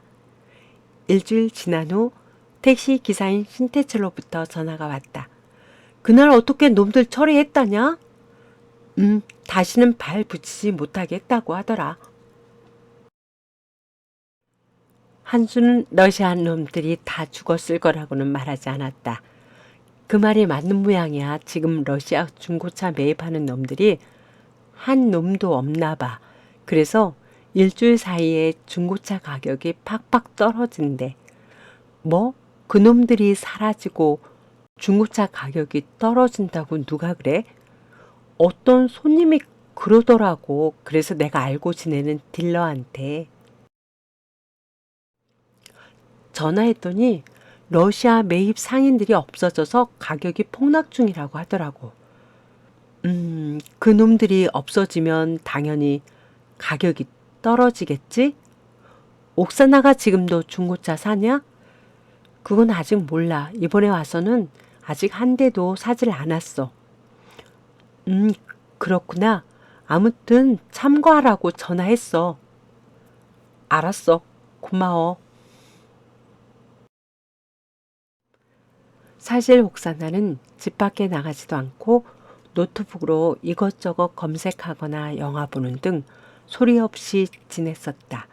저녁 때만 카센터로 내려와서 주문한 음식을 같이 먹거나 아니면 인근 식당들을 탐방하다시피 했다. 그러니까 집과 카센터 근처에서만 머물지 멀리 나가지 않고 있었던 것이다. 그놈들 개 박살난 모양이야. 만약 거기서 빠져나오지 못했으면 밀물에 다 떠내려 갔을 것 같아. 거기 여우곶 이안류 파도가 아주 무섭다고 하더라고. 왜 파도가 그게 그거 아니야? 아니야. 국밥집 최 사장의 말로는 거기가 이안류라는 파도가 생기는 곳인데 파도가 치면서 해안가로 몰려오는 것이 아니라 바닷속으로 끌고 들어가는 곳이래. 그럼 만약 놈들이 죽었다 해도 바닷속으로 쓸려 가버렸겠네? 그럴 거야. 아무튼 놈들이 사라진 모양이야. 오늘 친구인 태철이가 전화 줬는데 러시아 중고차 매입하는 놈들이 일주일째 나타나질 않아서 중고차 값이 많이 떨어졌다고 하더라고. 그랬어? 그놈들 잘 되었다. 나를 그렇게 죽도록 패더니만 지들이 마저 죽은 모양이네. 그런 모양이야. 돈이 좀 들어가서 그렇지 코리아의 쓴맛을 단단히 보여준 거야. 아니지, 코리아 쓴맛이라기보다 여자의 쓴맛을 본 거지. 한국 속담에 왜 그런 말 있잖아. 여자가 한을 품으면 온 6월에도 서리가 내린다고 말이야. 그러네. 딱 맞는 말이네. 그럼 슬슬 움직여 볼까? 뭘? 나돌아다니게? 아니, 중고차 사게? 차를 사봐야지. 중고차 값이 많이 떨어졌다니까 보충해야지. 괜찮겠어? 막 돌아다니는 것은 좀 위험할 것 같은데. 그럼 뭐 뾰족한 수가 있나? 매장에 돌아다녀야 차를 알 거 아니야. 아니, 다른 방법도 있어. 앞차로 신문을 보면 매물이 엄청나게 많이 나와. 개인 매물도 있고 매장 매물도 있고. 뭐? 앞차로 그런 신문이 있어? 아이고, 아직도 몰랐어? 길가에 널려 있는 게 앞차로인데 길 건너 편의점 조그만 박스에 칸칸이 무료 신문 있잖아. 거기에 앞차로가 제일 잘 나가는 신문이야. 어머, 내가 그걸 몰랐네. 등잔 밑이 어둡다더니 그럼 이제 어떻게 중고차를 샀어? 그냥 폰 검색해서 중고차 매장 몇 군데 다니면서 직접 보고 골랐지. 그중에 마음에 드는 거 있으면 사고 상태가 좋은 차는 직접 주차장에 주차시켜 놓고 조금 손봐야 할 차는 오빠에게 수리 부탁한 거야. 그랬구나. 아무튼 이번 기회에 영업 방법을 바꿔 사업의 터닝포인트가 되겠다. 잠시 기다려봐. 내가 그곳으로 달려가 한부 있으면 가져올게. 한술은 뛰다시피 그곳으로 달려가 앞차로 한부를 가져왔다. 저녁 때라 없을 줄 알았는데 딱 한부 남았네. 내일 오전 10시경이면 또 배포되니까 내일 또 가져올게. 한수는 단숨에 중고 자동차 홍보하는 페이지를 열었다. 이것 봐, 회사별로 차종별로 쭉 나왔잖아. 여기에 보면 봉고, 스테렉스 같은 승합차도 차종별로 정리해 놓았잖아. 어머나, 그러네. 이걸 보면 앉아서 거래하겠네. 그럼 딜러에게 전화해서 매입하고자 하는 차를 가져와 보라고 하면 당장 가져다 줘. 그런데 매장에 넘버 떼고 전시한 차들만 못 가져오는데 그것도 잘 부탁하면 넘버 달고 당장 가져와. 그러나 그 전에 매입하려는 차 상태에 대해서 딜러와 흥정을 잘 해야 돼. 더구나 외지인이나 외국인이 중고차를 산다고 하면 딜러는 처음부터 바가지 씌우려고 하지. 맞아, 그런 느낌이 들었어. 조금씩 비싼 거야 할 수 없겠지만 크게 연식을 속인다거나 하자 있는 차들을 팔아먹으면 망치는 거야.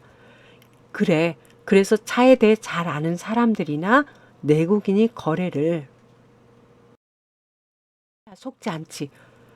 그래, 그럼 오빠가 나서면 되잖아. 아? 그거 좋은 생각이야.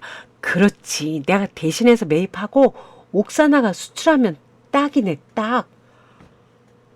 지금까지 왜 그런 생각을 못했지? 이런 묘한 방법이 있는데? 그렇게 옥사나와 한수는 앞차로에 홍보되어 있는 중고 자동차 매물가를 한참 들여다보며 살피고 또 살폈다. 오빠, 여기 봉고차 2대와 스타렉스가 착한 가격으로 나온 것 같은데 한번 전화해 볼까? 전화도 내가 해야 돼. 지금 시간이 저녁 8시도 안 되었거든. 전화 받을 거야. 대개 딜러들은 밤늦게까지도 전화 받거든. 그래야 먹고 살겠지. 한 대라도 팔아야 하니까. 한수는 승합차 판매 딜러에게 전화했는데 처음 2명은 회설에 마음이 들지 않아서 포기하고 세 번째 스타렉스 판매상에게 전화를 했다. 안녕하세요. 앞차로에 스타렉스 자주색 올리신 분 맞죠?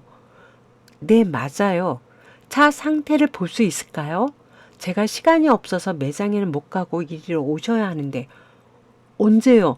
오늘은 늦었고 내일 10시경 가능합니다. 어디신가요? 여기 땡땡동 돌핀 카센터입니다. 오실 수 있나요?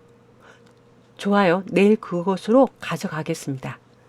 의외로 순조롭게 딜러가 내일 차를 가져온다고 하니 옥사나가 방긋 웃으면서 좋아하는데 그 모습을 보니 한없이 귀엽고 사랑스럽다. 눈치를 챈 것일까? 옥사나가 옆으로 와서 키스를 해준다. 다음날 10시경 옥사나도 내려와서 의자에 앉아 있었다. 잠시 후 깔끔해 보이는 자주색 스타렉스가 카센터 앞에 와서 멈추고 운전자가 내린다. 너 한강호 아니냐? 맞아, 너는 김한수지? 이야, 이게 얼마만이냐. 둘은 고등학교 때 동창이었던 것이다. 그것도 같은 반이었다. 야, 너 고등학교 졸업하고 울산 현대자동차 들어갔다는 얘기 들었는데 어찌 된 일이냐? 그랬지. 거기서 몇 년 보내다가 감옥 같은 생활이 지겨워서 나와 중고차 판매를 하고 있다. 이것도 거진 3년 다 되었어. 그랬어? 너 카센터 한다고 얘기는 들었는데 이제 와보다니 미안하다. 아니야, 나도 마찬가지인걸. 그럼 중고차 판매는 재미 좀 보냐? 그럭저럭 이건 뛰는 만큼 내 몫이 생기니까 괜찮아. 둘은 정말로 반가워서 어쩔 줄 모르면서 지난 얘기를 하였다. 그럼 지금 중고차를 사서 뭐 하게? 사실은 내 여친이 러시아 사람인데 중고차 몇 대 사가지고 가려고 해. 뭐? 여친이 러시아 가시야? 하참, 복도 많다. 중고차를 많이 매입하는 사람들이 러시아 사람들인데 얼마 전부터 종족을 감추었어. 무슨 일이 있는지 누가 잡아갔는지 알 수 없다. 그래서 차값이 좀 떨어졌어. 나도 그 얘기 들었다. 일단 내 여친을 소개할게. 여친 마음에 들어야 하니까. 그래. 한수는 옥사나를 불러 동창 친구를 소개하고 차도 점검하라고. 외양은 세차를 해와서 그런지 어디 긁힌 데 없이 말끔했다. 내부도 낙서 하나 없이 너무 깨끗하여 신차와 별다를 바 없었다. 차가 깔끔하네요. 엔진이나 하부는 오빠가 점검해야 할 것 같아. 그래야지. 한술은 차에 시동을 걸고 엔진을 들여다보고 차 하부도 보는 등 신중을 기했다. 이 정도면 신차나 마찬가지인데 차값이 좀 비싸겠다. 그렇지? 아, 차가 새 차나 마찬가지야. 그런데 지금 중고차 가격이 하락 중이라고 했잖아. 네가 산다면, 아니 네 여친이 산다면 약간의 수수료만 받고 넘길게. 그래서 한술은 저편에 앉아있는 옥사나에게 강호의 얘기를 전했더니 옥사나는 기뻐하며 자주색 스타렉스를 사기로 했다. 매입 서류는 옥사나 앞으로 했다. 그렇게 해야 중고차를 러시아로 수출하기가 수월하다는 것이었다. 고맙다. 단방에 팔아줘서. 진짜 기묘한 우연이다. 어떻게 여기서 이렇게 만나냐? 그러게 앞으로 좋은 일 있으려나 보다. 그런데 딜러들끼리도 거래한다던데 맞냐? 다른 업자들이 가지고 있는 차들 말이야. 그런 차들도 가져올 수 있어?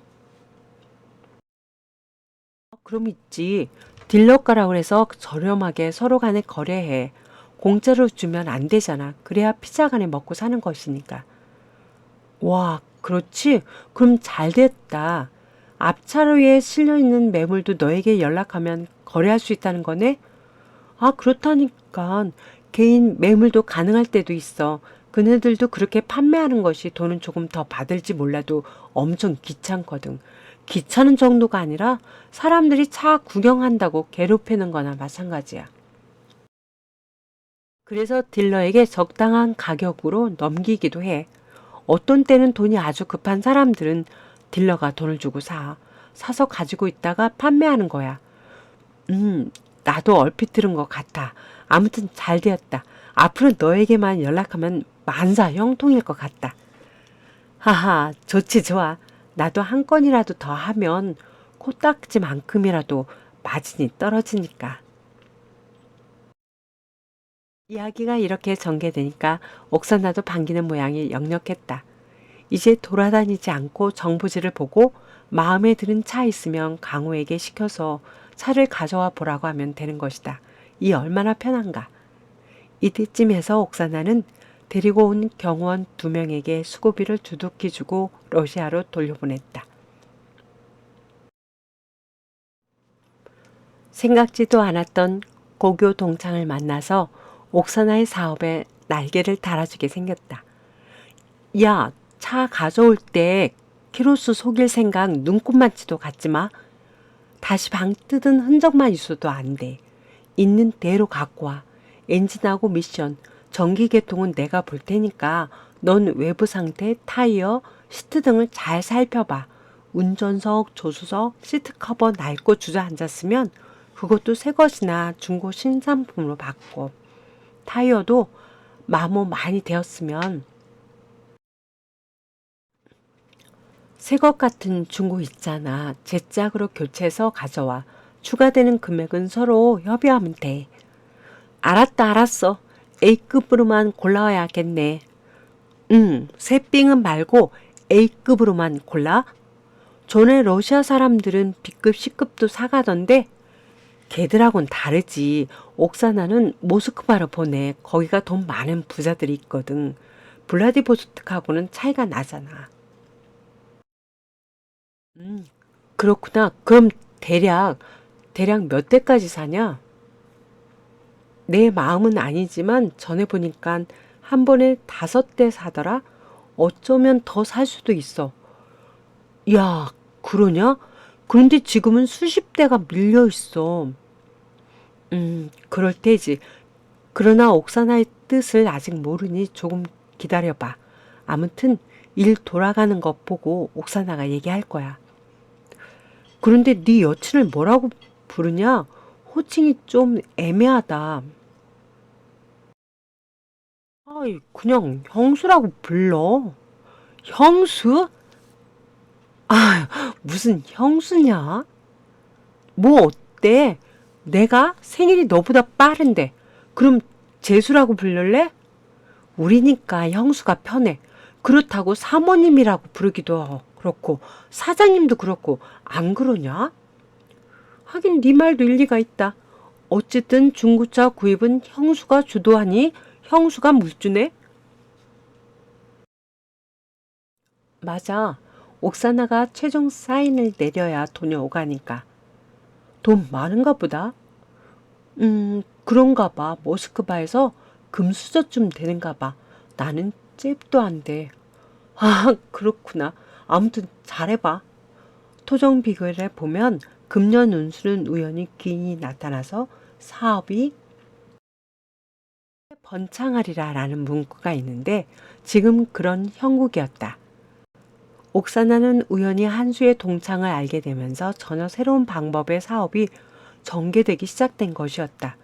한마디로 꽉 먹고 알 먹고 누이 좋고 매부 좋은 격으로 양쪽이 모두 승리하는 윈윈 작전인 것이었다.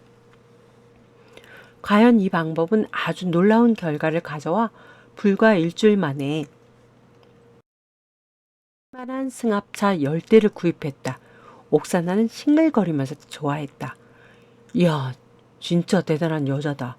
현금 동원력이 대단하네. 대단해. 한 1억 정도는 호주머니 돈처럼 생각하는 모양이네. 역시 집이 부자라더니 혹시 집에서 대주나? 아무튼 대단한 여자다. 라고 한수는 혼잣말을 하였다. 며칠 후 옥사나는 승합차 10대를 모두 모스크바로 보냈다. 오빠 덕분에 손 안 대고 코 푸는 격으로 차 사서 보냈네. 그러게 우연히 일이 그렇게 진행되었어. 행운아야 너는.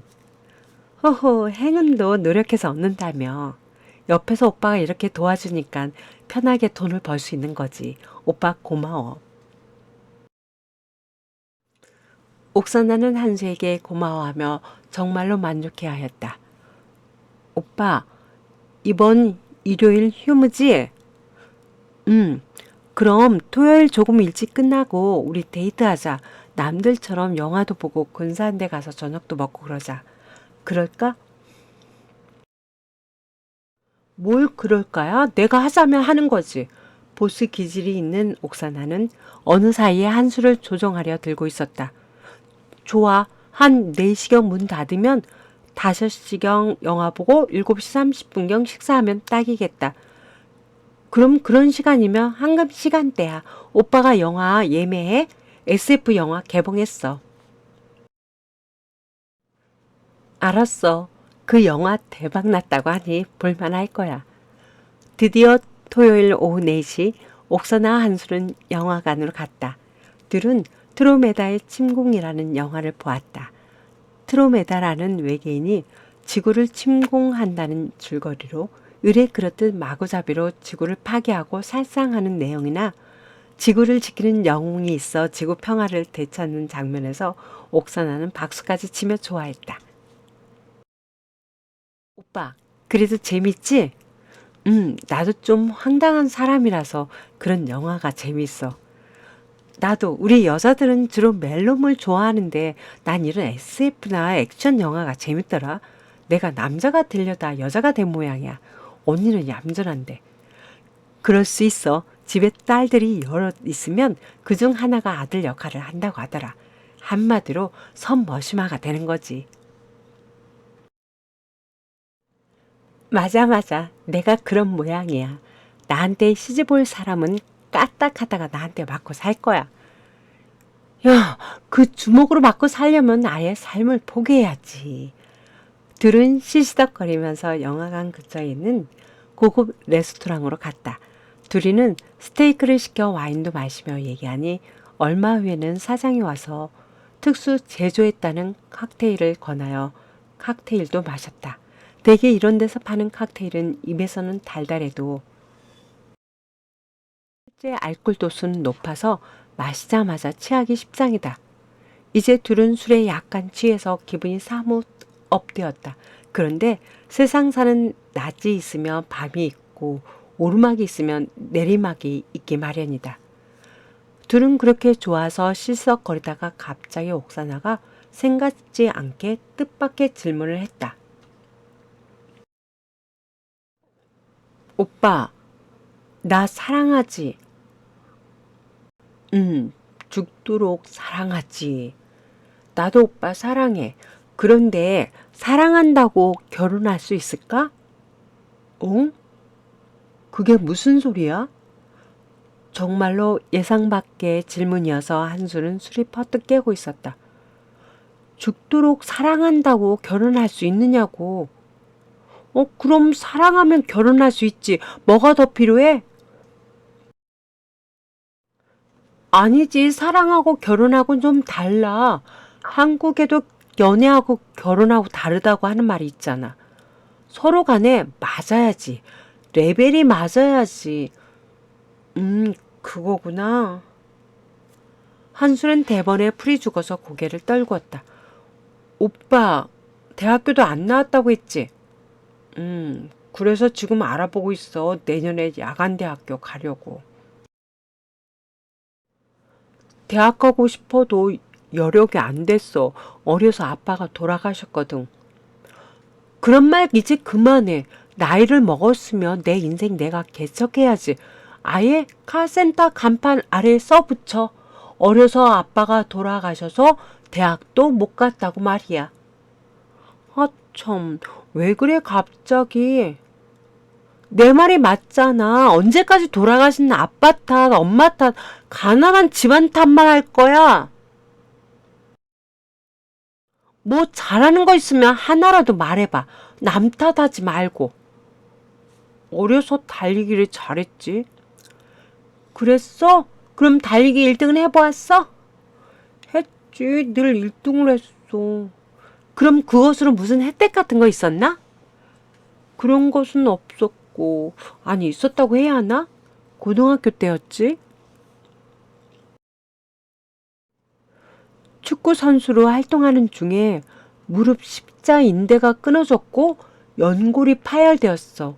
그때 긴급히 입원하여 무릎 수술을 받았지. 그 다음엔 다리를 못 쓰나 멀쩡해 보이는데? 지금은 멀쩡해. 정상이야. 아무튼 무릎 수술로 군 면제 받아서 군대에 가질 않았어. 그리고 졸업 후 곧바로 카센터의 직원으로 취직해서 있다가 3년 전에 여기를 인수해서 영업하게 된 거야. 말이 되기도 하고 안 되기도 하네. 아무튼 달리기 잘해서 군 면제를 받았다는 거네? 그 길로 나가서 프로 축구 선수라도 되었으면 좋았을 텐데. 아, 살다 보니 자꾸 인생이 꼬이더라고. 한때 죽으려고도 했었어. 사는 게 너무 힘들어서. 사내가 생각한다는 것이 정말 유치하다. 그건 그렇고 내년에 야간대 진학해서 세월 지나면 졸업장 나오니까 별일 없는 거네. 지금 한국에선 아무나 다들 대학교 갈 수 있다고 하잖아. 그러니 남들 수준에 맞추려면 졸업장은 필요하잖아. 그래서 가보려고. 참말로 딱하다만 별 수 없네. 그럼 무슨 과 가려고 그래?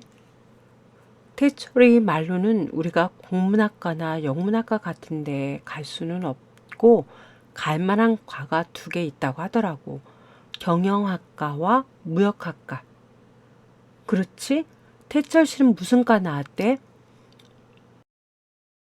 걔는 경영학과 나왔대. 졸업하기 쉽다고. 그럼 오빠도 경영학과 갈 셈이야? 아직 미정인데 무역학과를 가보려고. 거긴 어렵다면서. 어렵다고 하더라고. 그런데 무역학과 가서 무역사 자격증 따면 한 자리 할 수 있다는 거야. 그게 뭔데? 국제 무역을 할 수 있는 자격증이지 뭐. 그럼 그게 그리 어려운가? 어렵지 어려워. 변호사 자격증처럼 어려운 거야. 세무사, 회계사는 얘기 들었지? 그런 종류야. 무역에 관해서 전문인 자격증을 주는 거지. 그렇겠네. 그럼 무역사 자격증 가지고 취업하면 연봉이 꽤 되겠네. 아, 그럼 잘은 몰라도 초봉이 대략 5천만 원 이상 될 거야. 몇 년 지나면 호봉도 올라가서 7천만 원도 받을 것이고, 그것보다 무역사 자격증이 있으면 무역회사를 차릴 수 있어. 누가 스폰만 해주면 무역회사를 차려서 사장이 되는 거지. 이 말에 옥사나의 그 큰 눈이 더 커지고 반짝반짝했다. 알고 보니 무역사 자격증 굉장한 거네. 그럼 오빠가 무역사 자격증 딸 수 있겠어? 전력 투구 공부해서 말이야. 글쎄, 공부도 제대로 안 한 내가 무역사 자격증 따기엔 너무 어려운데 영어가 너무 딸려서 중학교 과정부터 다시 시작해야 할걸? 또 미리 기죽네. 나 중내하고 엎드리네. 중학교가 아니라 초등학교 과정이라도 시작해야 하는 거 아니야? 그렇긴 하지만. 그때 옥사나가 스마트폰을 열어서 무슨 영문을 보여준다. 이게 몽고의 정복자 징기스칸이 한 말이래. 영어라 한마디도 모르지? 내가 번역해서 카톡으로 보내줄게. 고마워. 잠시 후 한수에게 카톡이 왔다. 1. 집안이 나쁘다고 탓하지 말라. 나는 9살 때 아버지를 잃고 마을에서 쫓겨났다. 2. 가난하다고 말하지 말라. 나는 들쥐를 잡아먹으며 연명했다. 3. 작은 나라에서 태어났다고 말하지 말라. 나는 그림자 말고는 친구도 없었고 백성은 200만도 되지 않았다. 4. 배운 게 없다고 탓하지 말라. 나는 내 이름도 쓸 줄 몰랐으나 남의 말에 귀 기울이면서 현명해지는 법을 배웠다. 5. 너무 막막하다고 포기하지 말라. 나는 목에 칼을 쓰고도 탈출했고 뺨에 화살을 맞고도 살아났다. 적은 내 안에 있다. 나를 극복하는 순간 나는 징기스칸이 되어 있었다. 구구절절이 옳은 말이었다. 그것을 읽고 난 후 숙연해진 한수는 그동안 자기 자신이 얼마나 나태하게 살아왔는지를 새삼스럽게 깨닫게 되었다. 잘 봤어? 그거 여고 1학년 때 우리 러시아 국어 선생님이 칠판에 적어주신 거야. 나는 그 문장을 평생 수첩에 적어가지고 다녀. 지금은 이렇게 스마트폰에 옮겨가지고 다녀. 여자인 나도 이렇게 살아왔는데 오빠 정말 그동안 뭐 한 거야? 나랑 나이도 같으면서 해 놓은 것이 없잖아. 카센터도 얼마 못 가. 지금 막 전기차가 쏟아져 나오잖아. 전기차는 고장도 거의 없대. 모터로 움직이니까. 그러니까 지금이라도 정신 차려서 자기 인생을 개척해야 하잖아. 알았어, 옥사나. 네가 시키는 대로 다 할게. 내가 너를 얼마나 사랑하는데. 저절로 한수인 눈에서 눈물이 주르륵 흘러내렸다. 오빠 울어? 울만 하지. 지난 세월이 후회스럽겠지. 부모 탓, 남 탓만 하다가 세월 다 보냈잖아. 이제는 자칫하다가 사랑하는 여자와도 헤어지게 생겼으니 어떡해? 안 돼. 헤어지면 안 돼. 난 너랑 결혼할 거야. 글쎄 사랑만으론 결혼할 수 있을까? 아니 못하는 거야. 그럼 어떻게 해? 적어도 비슷하게 레벨을 맞춰야지. 그 방법이 뭔데? 일단 대학교 들어가서 졸업장 따. 무역학과 들어가서 무역사 자격증도 따. 그럴게. 온몸이 부서지더라도 공부할게. 나 머리 좋다고 했어. 좋았어. 내가 지금 술 취한 김에 즉흥적으로 말하는데 오빠가 무역사 자격증 따면 90일 이내 결혼할게. 정말이야? 그럼 정말이지. 한번 도전해봐. 예전에 서양에선 사랑을 쟁취하기 위해 목숨 걸고 결투까지 했다는데 그걸 못해? 해보지도 않고 못하겠어? 아니, 할게 할 거야. 그렇게 한수가 말하니 옥사는 핸드백에서 메모지를 꺼내 뭐라고 쓰는 걸 2장이나 썼다. 다음 옥사나는 그 메모지를 폰가루 찍었다. 이게 내 약속 문서야. 김한수가 무역사 자격증을 취득 시 옥사나는 90일 이내에 김한수와 결혼한다. 그 밑에 사인도 했어. 한 분은 한글 문서고 한 분은 영문 문서야. 이래야 탄탄 약속이 되지. 카톡으로 보냈으니 읽어봐. 이한수는 카톡으로 옥사나의 메시지 내용을 확인하고는 알았어. 내가 죽을 힘을 다해 공부해서 무역사 자격증 꼭 딸게. 그럼 그런 마음 가지고 죽기 직전까지 몰두하는 거야. 아참, 한국은 학원 공화국이라는데 무역사 가르치는 학원은 없어? 있어. 공무원 시험 준비하는 공시학원 근처에 무역사, 회계사, 세무사 자격증 반 학원이 있어. 그럼 거긴 학교와 무관하게 아무 때나 공부하면 되잖아? 그럼 매달 1일에 개강해. 그런 학원들은 개강 날짜가 똑같아. 학원생들도 많고 학원비도 비싸. 잘 되었네. 거기 다녀봐. 하지만 먹고 살아야 하잖아. 어떻게 다녀? 카센터 문 닫고 다닐 수 있을까? 그런 데는 거의 주간반이라 야간반이 몇 안 돼. 그것도 그렇게 걸림돌이 되어 또 남 탓하네. 아이 참, 이거 어떻게 하지? 낭패네. 이에 옥사나가 잠시 입을 삐죽거리면서 고민을 하는 것 같더니 입을 열었다. 이왕 이렇게 된 거 내가 더 투자해야겠어. 뭘? 오빠가 앞으로 3년간 공부할 동안 내가 뒷바라지 해줄게. 생활비와 학원비, 대학교 등록금 다 내줄게. 대신 공부만 해. 카센터는 3년간 남에게 세를 줘. 뭐? 그게 정말이야? 그럼 내가 왜 이러겠어. 내가 얼마나 오빠를 사랑하는지 알지? 그러나 내가 말을 안 해서 그렇지. 모스크바에 가면 나 같은 사람은 A급 신부감이야. 지금도 잘 나간다는 사업가, 의사, 교수 같은 사람들이 줄을 서고 있어. 가끔 엄마에게 연락 온다고. 그리고 러시아에서는 여자들 나이 25이면 다 결혼해. 한국은 결혼 연령이 늦어져 30 안팎에 결혼하지? 사실 한국에서도 나 정도면 A급이잖아. 내가 나서지 않아서 그렇지. 그런데 내가 왜 가만히 있는지 알아? 오빠를 너무 사랑하기 때문이야. 그렇게라도 노력해서 레벨이 비슷하면 결혼하려고 하는 거야. 그렇지 않으면 부모님도 허락하지 않으실 거야. 우리 엄마 아빠도 고지식한 분인데 누가 카센터 사장하고 결혼을 허락하겠어. 딸을 수렁으로 몰아넣는 것과 마찬가지인데. 네 말이 다 맞아. 내가 못난 놈이지. 한수는 이제 걔가 천선을 할 모양인지 걷잡을 수 없는 눈물을 흘리고 있었다.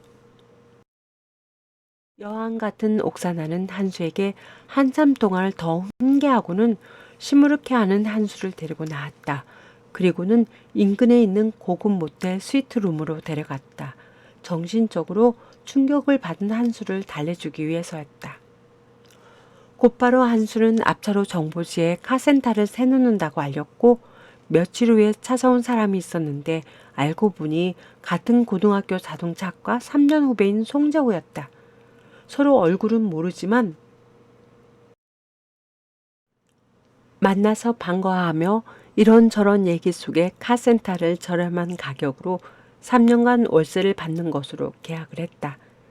한수는 옥사나가 시킨 대로 학원 근처의 스터디룸에 계약을 했고 공부도 거기서 하고 학원도 거기서 다니기로 했다. 다음에 한수는 동남대학교 무역학과에 입학을 했고 매일같이 학원, 학교, 스터디룸을 오가면서 불철주야 공부에 매진했다. 옥사나는 한강호의 도움과 카센터에 새로 들어온 송재와 함께 매월 10대가량의 중고차를 러시아로 수출하여 쏠쏠하게 재미를 보았다. 다음해 4월 초쯤이었다. 중고차를 사오는 한강호가 남모르는 여자와 남자를 카센터로 데려왔는데 그들은 러시아 남자 한 명과 러시아어를 통역하는 여자였다. 형수님, 이 사람들이 형수님을 뵙자고 하는데요. 중고차 매입 때문에 온 것 같습니다. 그래요? 안녕하세요. 우린 블라디보스톡에서 온 러시아 중고차 매입상입니다. 네, 그런데요. 그럼 중고차 매장으로 가셔야지요. 옥산나는 블라디보스톡 사람들과 좋지 않은 기억이 있었기에 처음부터 차단하려고 했다. 네, 거기도 다녀왔어요. 그런데 우린 지속적으로 차를 공급할 사람을 찾고 있어요. 전에는 여기에 그런 러시아 사람이 있었는데 어느 날 갑자기 없어졌답니다. 그랬군요. 그럼 지금은 러시아 사람 아무도 중고차를 사지 않나요? 그래서 몇 달 동안 물어 봤더니 여기에 러시아 여자가 중고차를 사서 모두 모스크바로 보낸다고 하더군요. 그래서 우리가 왔어요. 네, 그러셨군요. 그럼 제가 뭘 하길 바라나요? 그냥 여기서 쓸만한 중고차 사서 블라디보스톡으로 보내주시면 됩니다.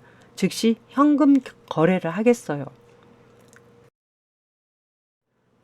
내가 당신들 말을 다 믿을 수가 없어요. 옥사나가 러시아 말로 남자에게 물었다. 그러니까 그때그때 적당한 매물이 있으면 그 즉시로 돈을 보내겠습니다. 한마디로 외상 거래는 없다는 것이지요. 대략적인 시세는 우리도 알고 있으니까 쓸만한 차 있으면 폰카로 사진 찍어 보내주세요. 차의 앞뒤, 옆면, 엔진과 하부, 실내 등 대여섯 장 사진을 찍어 보내고 가격을 제시해 주시고 우리가 오케이 하면 됩니다. 그런 조건이라면 해볼만 하네요. 하지만 저에게도 수수료를 지급하셔야 합니다. 그렇지요. 많이는 못 드리고 차량가의 5% 정도 드릴 수 있습니다. 조금 적네요. 7% 주세요. 그런 일을 하더라도 여기서 들어가는 경비가 추가되니까요. 그러지요. 그럼 일단 7%로 정합시다. 만약 B급 차라면 여기서 수리를 좀 해야 될 텐데 그럴 때 수리비는 어찌하나요? 그야 당연히 매입하신 차 가격에다가 수리비 별도로 청구하시면 됩니다. 영수증이 각기 달리 발행되잖아요. 좋아요. 매월 몇 대 정도 필요하신가요? 여기서 요구대로 수급을 맞출 수는 없습니다. 매도되는 차들이 월마다 기복이 있어요. 심하거든요. 네, 그렇지요. 되는 대로 5대이건 10대이건 되는 대로 수합하여 매입하시면 됩니다. 좋아요. 이렇게 해서 뜻밖의 블라디보스톡으로도 중고차를 수출하게 되었다. 여긴 예전과는 달리 승합차, 승용차, 포터 같은 작은 트럭도 사가서 옥산화를 횡재를 한 셈이었다. 차는 딜러인 한강호가 물색해서 가져올 것이고 이런 차들을 돌핀카 센터에서 점검하고 약간의 수리만 하면 되는 것이었다. 한편 한수는 그야말로 개가천선하여 밤낮으로 공부에 매진하였다. 처음 열흘간은 좀이 쑤셔서 온몸이 아파왔지만 점차 적응이 되었다. 잠도 하루에 5시간 이상을 자지 않았고 대신 점심 먹고는 책상에 엎드려 2, 3분씩만 낮잠을 잤다. 한수의 머리는 나쁜 게 아니라 비상했다. 하나를 가르치면 열을 알 정도였다. 한수의 목표는 2가지다. 아니 1가지다.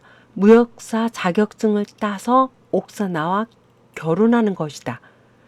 약속한 3년을 2달 앞두고 정말로 한수는 무역사 시험에 합격하였다.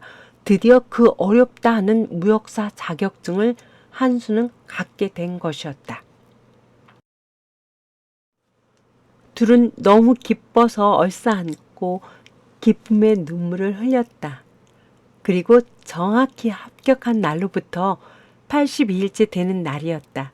약속한 대로 한수는 드디어 옥사나와 결혼하게 된 것이었다. 옥사나의 집안은 엄청난 부자였는지 한수에게 아주 비싼 고급 아파트를 사주고 그 안에 들어갈 가전제품과 살림살이 모두를 사주셨다. 땡땡년 땡땡월 땡땡일 시뷰 호텔 예식장. 모스크바에서 옥사나의 엄마와 아빠를 비롯한 가까운 친척 지인들 12명이 왔다. 장인은 체구도 크고 아주 점잖게 생기신 분으로 한마디로 카리스마가 대단하였다. 장모도 귀부인답게 품이 있는 미인이었다. 하객은 그리 많지 않았지만 결혼식은 아주 호화롭게 진행되었다.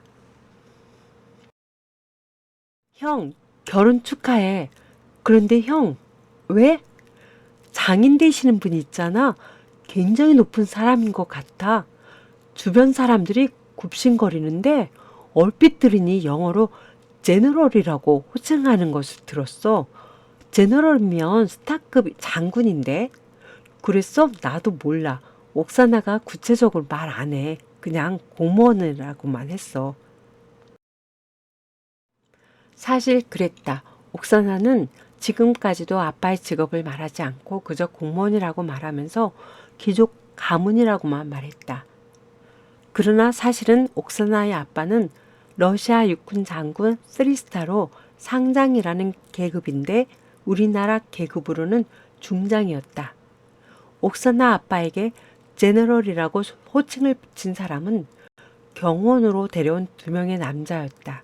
이들에겐 해외에서 러시아 말을 하지 말고 영어로 대화하도록 지시해 놓았던 것이었다. 결혼식이 끝나고 옥사나의 부모님은 이왕 왔으니 코리아 구경을 한다고 친척 지인들과 함께 자리를 떴다. 한수와 옥사나도 인천공항으로 향했다. 태국 푸켓으로 신혼여행을 가는 것이었다.